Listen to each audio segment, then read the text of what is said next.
আল্লাহ তুমি আমার গুনাহগার উম্মতকে বাঁচাও।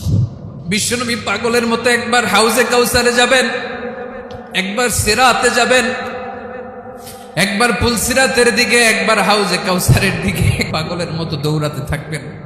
তার কোনো গুনাহগার উম্মত যাতে জাহান্নামে ঢুকে না যায়। সেদিন কেউ সুপারিশ করতে পারবে না বিশ্বনবী ছাড়া।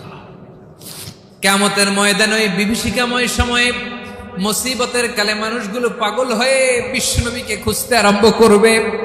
সবাই মিলে বিশ্বনবীর কাছে যে বলবে, ইয়া রাহমাতাল লিল আলামিন, ইয়া খাতামান নবীন, রাহমাতাল লিল আলামিন। দেখেন আমাদের কি অবস্থা, কি কঠিন বিপদে আমরা আছি, দাঁড়াতে পারি না, সূর্যের আলোতে ঘেমে হয়রান। আজকে কেউ সুপারিশ করতে পারবে না। সব নবীরা অপারগতা স্বীকার করেছে, তারা বলেছে আপনি ছাড়া কেউ নাকি আল্লাহর সামনে দাঁড়াতে পারবেন না, আপনি একটু সুপারিশ করেন। বিশ্বনবী বলবেন, আসো আসো, আজকের দিনে আমি ছাড়া আল্লাহর সামনে কেউ দাঁড়াতে পারবে না। বিশ্বনবী মাকামে মাহমুদে যে আল্লাহু আকবার বলে সিজদায় লুটিয়ে পড়বেন। আল্লাহ রাব্বুল আলামিন বিশ্বনবীকে এমন কিছু চমৎকার শব্দ শিখাবেন, ওই শব্দগুলো দিয়ে আল্লাহর প্রশংসা করে বিশ্বনবী কাঁদতে আরম্ভ করবেন।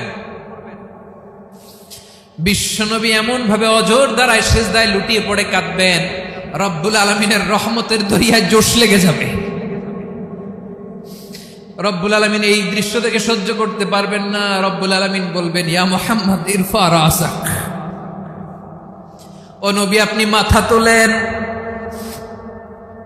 মাথা তোলেন, আপনার কান্না আমি সহ্য করতে পারি না। নবী আপনি মাথা তোলেন, সাল তুতা, আজকে আপনি যা চাবেন তাই দেব। নবী আপনি সিজদা থেকে মাথা তুলেন, সাল তুতা, যা চাবেন তাই দেব। ওয়াশফা তুশাফা, যার জন্য সুপারিশ করবেন তার সুপারিশ কবুল করে নেব। বিশ্বনবী এবার মাথা তুলবেন। যে বিভীষিকাময় সময়ে প্রত্যেক নবী বলেছেন আমি পারবো না, প্রত্যেক নবী বলেছেন নফসি নফসি, আমার কি হবে আমি জানি না, আল্লাহ আমারে বাঁচাও। প্রতিটি নবী বলবে নফসি নফসি, আল্লাহ তুমি আমারে বাঁচাও, আমারে বাঁচাও। বিশ্বনবী মাথা তুলবেন, তুলে বলবেন রব্বি হাবলি উম্মতি, আল্লাহ তুমি আমার গুনাহগার উম্মতকে বাঁচাও।